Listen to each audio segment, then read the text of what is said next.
Shalom, selamat pagi atau malam ya kalau yang mendengar melalui YouTube. Hari ini saya akan khotbahkan tetap mengasihi walaupun terluka.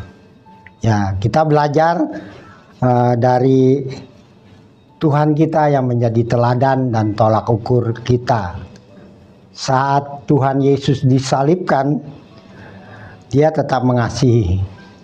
Karena dia adalah kasih, dia tetap memberikan kasihnya walaupun dia terluka. Ya, dia harus disalibkan di atas kayu salib. Orang yang tersalibkan di atas kayu salib adalah orang yang terkutuk. Tapi Tuhan yang begitu mengasihi kita, dia tetap mengasihi kita walaupun dia terluka, dia dihina, diejek, bahkan rupanya pun tidak kelihatan karena begitu banyak darah yang harus ditanggungnya. Dan ada 39 kali pukulan yang dia derita. Biarlah kita belajar dari Tuhan kita Yesus.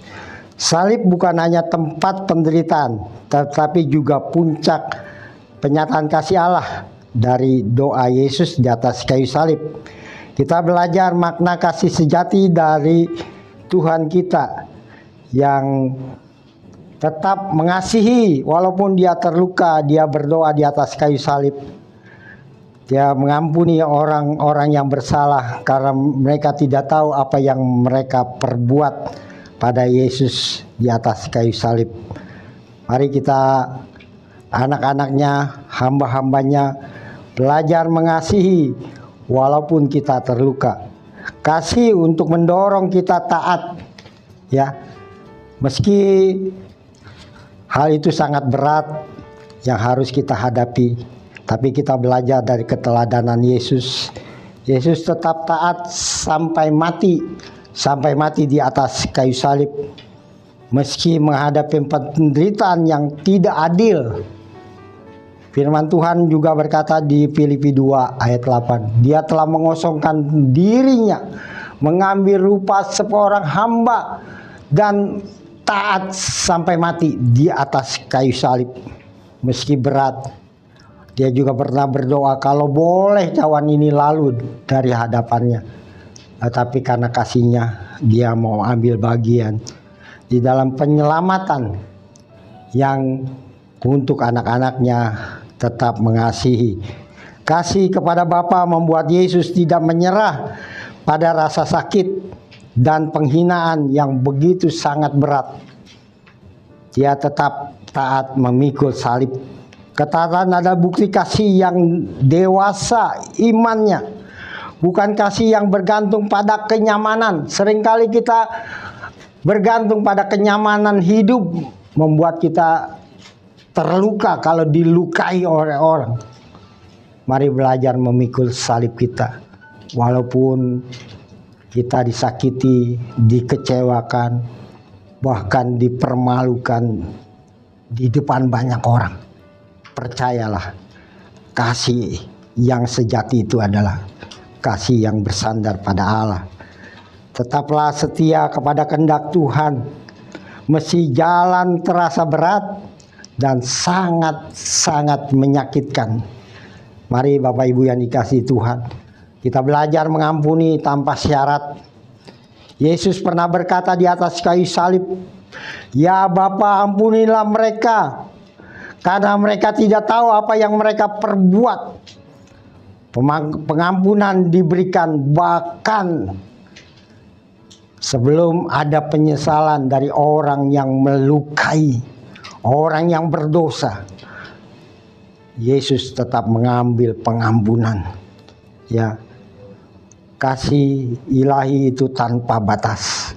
Seperti Petrus bertanya kepada Yesus, berapa kali saya harus mengampuni? 7 kali? Bukan, sampai 7 kali, 70 kali kita harus mengampuni. Kita tidak boleh menunggu orang itu yang menyakiti kita untuk bertobat. Mari kita sendiri yang bertobat. Perubahan hidup ada dari diri kita. bukan menunggu orang bertobat lebih dahulu. Kitalah yang harus berubah. Pengampunan membebaskan, bukan hanya yang diampuni, tetapi juga yang mengampuni. Belajarlah menyerahkan luka kepada Tuhan.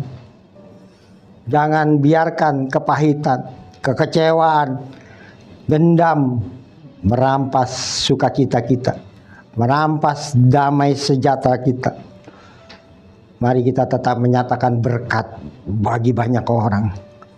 Yesus menjanjikan keselamatan kepada orang yang bersama-sama dengan Dia, penjahat yang disalibkan.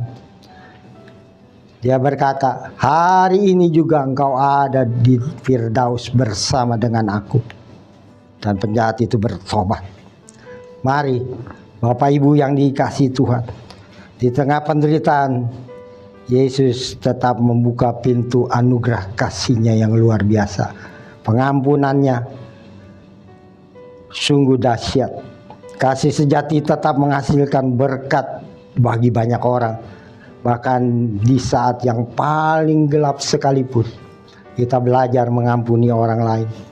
Kita belajar memberikan berkat bagi banyak orang. Jadikanlah saluran berkat meski hati kita terluka. Tuhan sanggup memakai kasih Anda untuk menyelamatkan orang lain.